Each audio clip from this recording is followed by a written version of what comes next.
Chapter 11.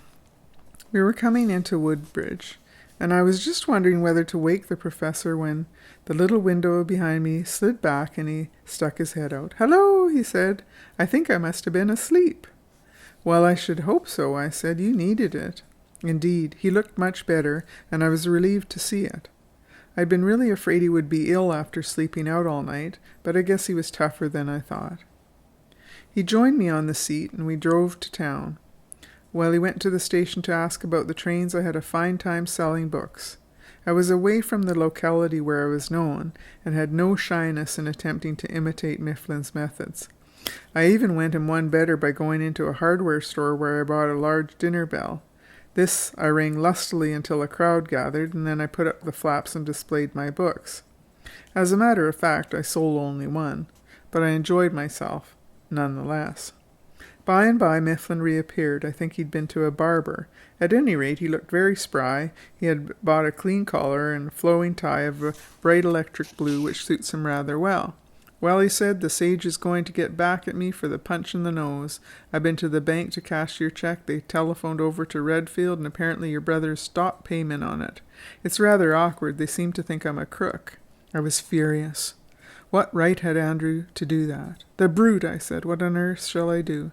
"I suggest that you telephone the Redfield Bank," he said, "and countermand your brother's instructions. That is, unless you think you've made a mistake. I don't want to take advantage of you." "Nonsense," I said. "I'm not going to let Andrew spoil my holiday.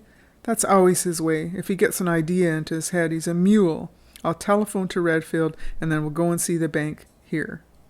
We put Parnassus up at the hotel, and I went to the telephone. I was thoroughly angry at Andrew, and tried to get him on the wire first, but Sabine Farm didn't answer.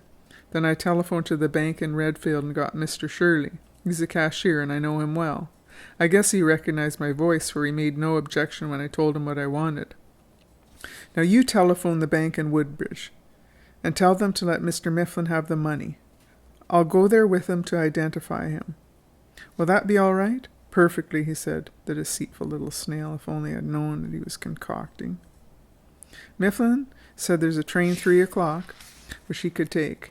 I'll stop in on a lunchroom for a bite to eat, and when he get back to the bank I will be with him. We asked the cashier whether they had the message from Redfield. "Yes," he said, "we've just heard," and he looked at me queerly. "Are you Miss McGill?" "I am," I said. "Will you step this way for a moment?" he asked politely. He led me into a little sitting room and asked me to sit down. I supposed he was going to get me to sign some paper, so I waited patiently for several minutes. I had left the professor at the cashier's window, where they would be giving him the money. I waited some time and finally got tired of looking at the life insurance calendars, and then I glanced out the window. Surely that was the professor disappearing around the corner with another man?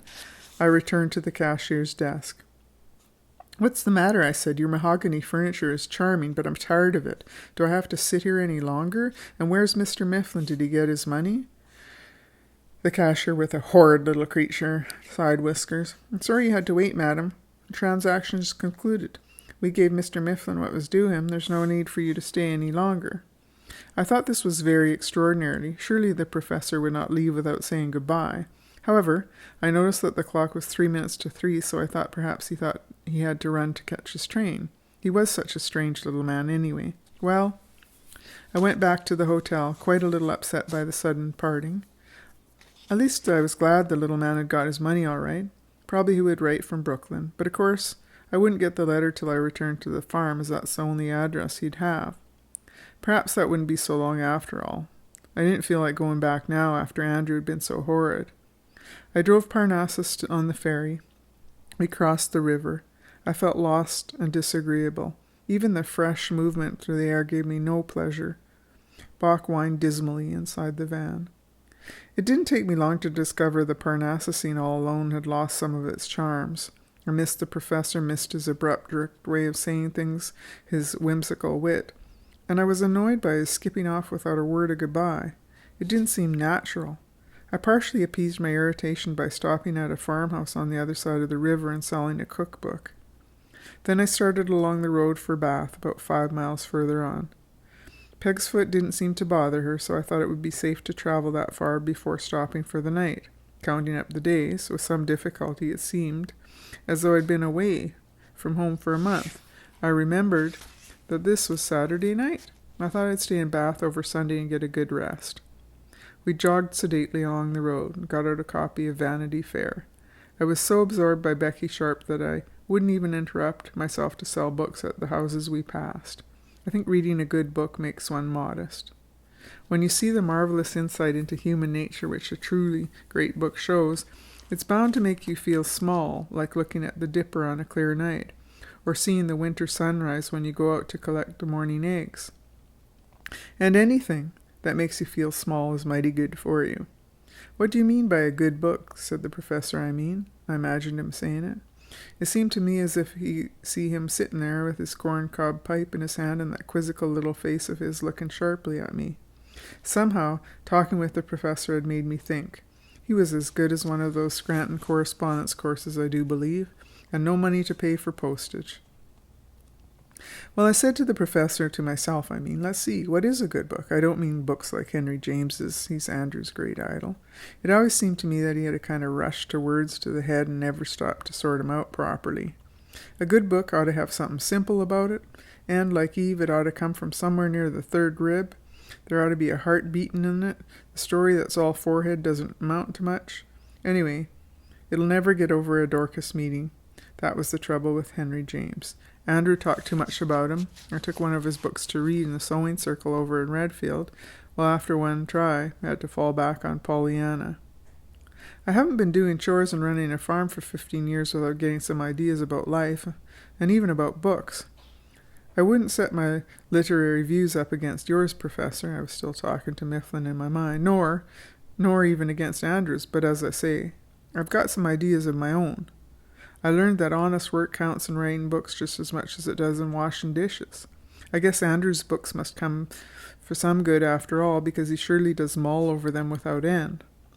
I can forgive his being a shiftless farmer so long as he really does his literary chores up to the hilt. A man can be slack in everything else, but if he does one thing as well as he possibly can, I guess it wouldn't matter my being an ignoramus in literature so long as I'm rated an A1 in the kitchen. That's what I used to think as I polished and scrubbed and dusted and swept and then set about dinner. If I ever sat down to read for 10 minutes, the cat would get into the custard. No woman in the country sits down for 15 consecutive minutes between sunrise and sunset anyway, unless she has half a dozen servants. Nobody knows anything about literature unless he spends most of his life sitting down. So there you are. The cultivation of philosophic reflection was a new experience for me. Peg ambled along contentedly, and the dog trailed under Parnassus where I had tied him. I read Vanity Fair and thought about all sorts of things. Once I got to pick out some scarlet maple leaves that attracted me. The motors passing annoyed me with their dust and noise, but by and by one of them stopped, looked at my outfit curiously, and then asked to see some books. I put up the flaps for them, and we talked and had a good talk. They bought 2 or 3 books. By the time I neared Bath, the hands of my watch pointed to supper. I was still a bit shy of Mifflin's scheme of stopping overnight at farmhouses, so I thought I'd go right into town and look for a hotel. The next day was Sunday, so it seemed reasonable to give the horse a good rest and stay in Bath 2 nights. The Hominy House looked clean and old-fashioned, and the name amused me, so in I went. It was a kind of high-class boarding house, and mostly old women around. It looked to me almost literary, and Albert Hubbard-ish compared to the Grand Central in Shelby. The folks there stared at me somewhat suspiciously, and I half thought they were going to say they weren't taking peddlers, but when I flashed a new $5 bill at the desk, I got good service. A $5 bill is a patent of nobility in New England. My, how I enjoyed the cream chicken on toast and buckwheat cakes with syrup. After you get used to your own cooking your own grub, a meal off someone else's stove is the finest kind of treat. After supper, I was all prepared to sit out on the porch with my sweater on and give a rocking chair a hot box, but then I remembered that it was up to me to carry on the traditions of Parnassus. I was there to spread the gospel of good books. I got to thinking how a professor never shirked carrying on his campaign, and I determined that I would be worthy of the cause. When I think back about the experience, it seems pretty crazy, but at the time I was filled with a kind of evangelical zeal. I thought I was going to try to sell books. I might as well have had some fun out of it. Most of the ladies were squatting about in the parlor, knitting or reading or playing cards. In the smoking room I could see 2 dried-up men. Mrs. Hominy, the manager of the place, was sitting at her desk behind a brass railing going over accounts with a quill pen. I thought that the house probably hadn't had a shock since Walt Whitman wrote Leaves of Grass in a kind of do-or-die spirit. I determined to give them a rouse. In the dining room I noticed a huge dinner bell that stood in the door. I stepped in there, got it. The big hall, I began ringing it as hard as I could, and I shaked my arm. You might have thought it was a fire alarm. Mrs. Hominy dropped her pen. In horror, the colonial dames in the parlor came to life and ran into the hall like cockroaches. In a minute I'd gathered quite a respectable audience. It was up to me to do the spellbinding. "Friends," I said, unconsciously imitating the professor's trick of the trade, I guess. "The bell which generally sums you to the drawing board now calls you to the literary repast. With the permission of the management and apologies for disturbing your tranquillity, I will deliver a few remarks on the value of good books. I see that several of you are fond of reading, so perhaps the topic will be congenial." They gazed at me about as warmly as a round of walnut sundaes. "Ladies and gentlemen," I continued, "of course you remember the story of Abe Lincoln when he said, 'If you call a leg a tail, how many tails does a dog have? 5 is your answer. Wrong, because as Mr. Lincoln said, calling a leg a tail.'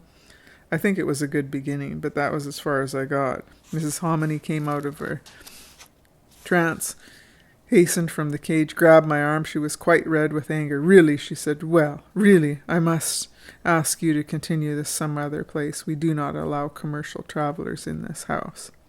And within 15 minutes they'd hitched up Peg and asked me to move on. Indeed, I was so taken aback by my own zeal that I could hardly protest. In a kind of daze, I found myself at Moose Hotel, where they assured me as they catered to mercantile people. I went straight to my room and fell asleep as soon as I reached the straw mattress. That was my first and only public speech.